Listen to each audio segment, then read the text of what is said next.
Kembali lagi dengan saya, Safri Arifudin Masar. Dan review buku kali ini kita akan membahas satu buah buku yang berjudul Peran Intelektual karya Edward Said.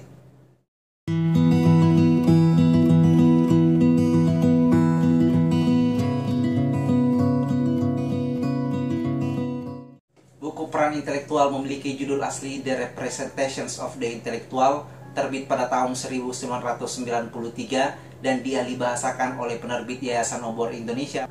Buku yang terdiri dari 6 bab ini tersebar dalam 111 halaman. Jangan sekali-kali menjudge buku berdasarkan halamannya yang ringkas, karena buku ini adalah buku yang sangat berkualitas.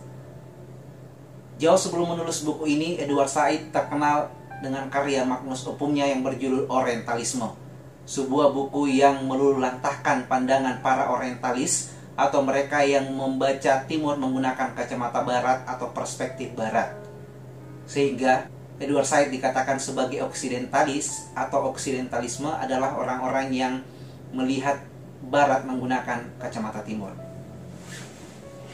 Edward Said sendiri adalah seorang Palestina, seorang dosen sastra yang ada di Universitas Columbia. Dia juga sebagai seorang pengkritik kebudayaan tersohor. Sebelum masuk ke dalam definisi intelektual Edward Said terlebih dahulu menerangkan dua definisi intelektual oleh dua pemikir yang berbeda. Yang pertama, seorang pemikir Perancis bernama Julian Benda yang menganggap bahwa intelektual sosok moralis dengan kegiatannya yang mampu untuk melawan realisme massa. Kemudian pemikir kedua adalah Antonio Gramsci, seorang pemikir Italia yang membagi definisi intelektual menjadi dua, yaitu antara intelektual tradisional dan intelektual organik.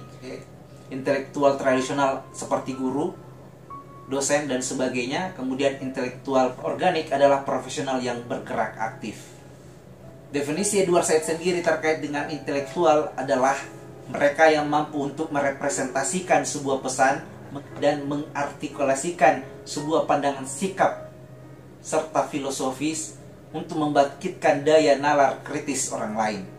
Mereka yang mampu untuk menghadapi dogma dan ortodoksi, mereka yang mampu berlepas diri dari korporasi dan cengkraman-cengkraman otoritas. Nah, di dalam bukunya Peran Intelektual, Edward Said juga menjelaskan tentang apa hal-hal yang akan dihadapi seorang intelektual dan intelektual macam apa yang menjadi intelektual yang gagal. Nah, yang pertama, intelektual itu harus berlepas diri dari bangsa dan tradisi. Kendati pun Edward Said adalah seorang yang menyuarakan hak-hak masyarakat Palestina untuk menjadi sebuah masyarakat yang merdeka dengan negara yang berdaulat, tetapi bukan berarti Edward Said menjadi orang yang pro-nasionalis. Karena orang yang sudah fanatik dan memiliki sikap nasionalisme yang tinggi, patriotisme yang tidak terbantahkan, itu adalah orang-orang yang tidak dapat menjadi pengkritik yang objektif. Kita tahu bahwa di Indonesia kita sering mendengar jargon-jargon NKRI harga mati, Pancasila harga mati. Dua hal tersebut yang membuat banyak orang yang tidak mampu lagi mengkritik otoritas tertinggi atau dalam hal ini adalah negara. Nah, itu ditentang oleh Edward Said. Sehingga Edward Said mengatakan seorang intelektual harus berlepas diri dari negara atau dari bangsa dan tradisi.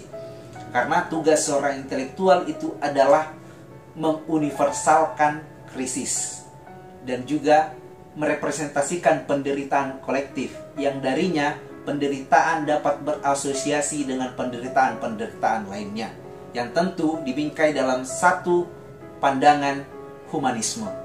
Jadi seorang intelektual itu haruslah menjadikan humanisme atau humanitarian sebagai hal yang paling tinggi di atas hal-hal lainnya. Nah, seorang intelektual juga dilarang untuk hidup berkelompok. Kita tahu bahwa banyak intelektual yang tergabung dalam kelompok cendekiawan, banyak intelektual yang tergabung dalam kelompok organisasi, tetapi menurut Edward, orang-orang yang tergabung dalam kelompok-kelompok tersebut pasti tidaklah dapat menjadi seorang pengkritik yang objektif karena akan terikat oleh nilai-nilai kelompoknya. Dan juga sekali lagi bahwa intelektual dalam pandangan Edward Said adalah intelektual yang selalu mengedepankan sikap humanisme. Jadi antara intelektual dan humanisme adalah dua hal yang tidak boleh bersinggungan. Edward Said juga mengingatkan kita untuk semua para intelektual, jika benar-benar ingin menjadi seorang intelektual, untuk harus siap menjadi seorang yang diasingkan, harus siap menjadi ekspatriat yang kehilangan warga negara, harus siap menjadi eksil, orang yang di luar negeri dan tidak bisa kembali ke dalam negeri karena persoalan politik bangsa. Itu menjadi konsekuensi logis oleh para intelektual. Nah, sejarah kita telah mencatat banyak orang-orang intelektual yang diasingkan karena pandangannya, karena sikap kritisnya. Kita tahu bahwa Soekarno telah dibuang dan diasingkan ke ND, Bung Hatta telah diasingkan ke Bovendigul, Pramudia Anantatur pernah dipenjara di Pulau Buru, atau misalnya tokoh yang lainnya, Leon Trotsky misalnya, salah seorang penggagas revolusi Bolshevik dan juga negara Uni Soviet yang dimerdekakannya melalui revolusi Bolshevik harus dibuang juga oleh otoritas. Jadi seorang intelektual itu harus bersiap-siap untuk diasingkan dan dimarginalkan. Kemudian, seorang intelektual harus berani mengambil sikap oposisi. Oposisi dalam artian mereka yang harus berdiri untuk menyuarakan penderitaan kolektif dan menguniversalkan krisis tadi. Bahwa seorang intelektual harus berani mengatakan ya jika memang itu ya, dan harus berkata tidak jika memang itu tidak. Di dalam buku ini juga Edward Said banyak mencekam intelektual-intelektual yang menjadi profesional yang pasif. Mereka adalah para lulusan-lulusan kampus yang setelah selesai hanya mendapatkan gelar kesarjanaan dan tidak mampu bersikap. Edward Said menganggap mereka sebagai profesional tertutup. Kenapa? Karena mereka tidak mampu untuk membicarakan di luar dari kepakarannya atau jurusan yang diambilnya di dalam kampus. Profesional tertutup ini adalah mereka yang berpihak pada otoritas, atau paling tidak mereka yang apolitis. Edward Said menjelaskan tentang hal-hal apa saja yang menjadikan intelektual menjadi profesional yang tertutup. Yang pertama itu adalah spesialisasi, atau seorang pakar tetapi mengenyampingkan hal-hal yang lainnya. Seperti misalnya banyak intelektual yang membicarakan teknologi, startup, tetapi dia tidak bisa membicarakan hal lain. Kedua adalah pakar yang bersertifikat. Para ahli yang bersertifikat ini tidaklah mampu untuk menjadi seorang yang pekritik objektif karena sertifikat itu diberikan oleh otoritas pendidikan. Ketika sertifikatnya dicabut, maka dia tidak lagi menjadi seorang intelektual. Makanya mereka akan takut bersikap kritis karena berpegang pada hal tersebut. Yang paling buruk adalah hal yang ketiga, yaitu adalah para cendekiawan atau para intelektual yang menyerahkan dirinya kepada otoritas. Ada represalitas di dalam intelektualitasnya. Mereka barangkali dijadikan sebagai staf khusus.